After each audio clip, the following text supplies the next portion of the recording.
Ako lang ba na kapag nagluto ng ampalaya ay kailangan mas marami yung itlog? So, ang ulam natin for today's video ay ampalaya na may itlog. Para sa mga bitter.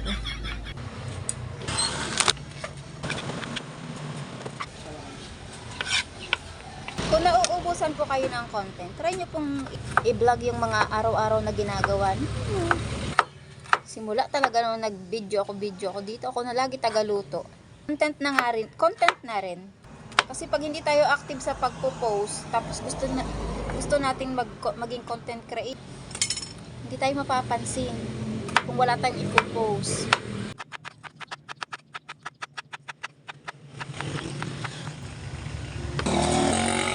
Lalamasin natin sa asin.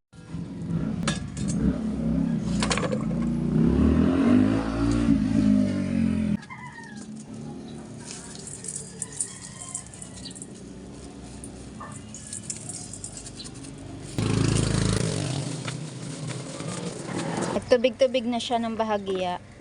And hugasan natin, tas babad natin ng ilang minuto sa tubig para mas matanggal yung pait. Ayan, ibabad natin ng ilang minuto lang.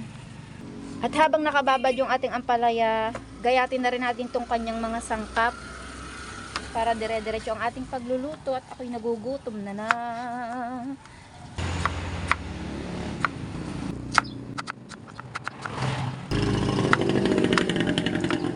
Oy, hindi yung ginagayat.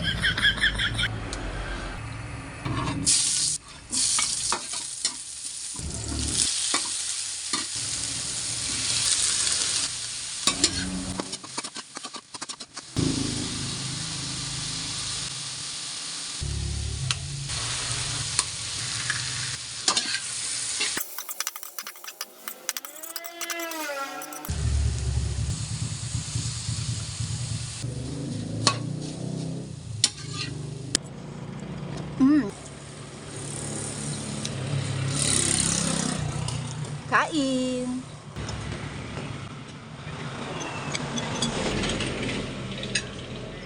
Masarap. May sekreto yan eh. May seasoning kasi. Ang lasa niya, mapait na manamis-namis. Niluluto ko pong ulam sa mga video ko. Is 2 beses namin siya inuulam. Matipid kami.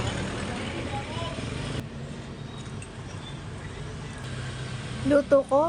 Of course! Kain ko.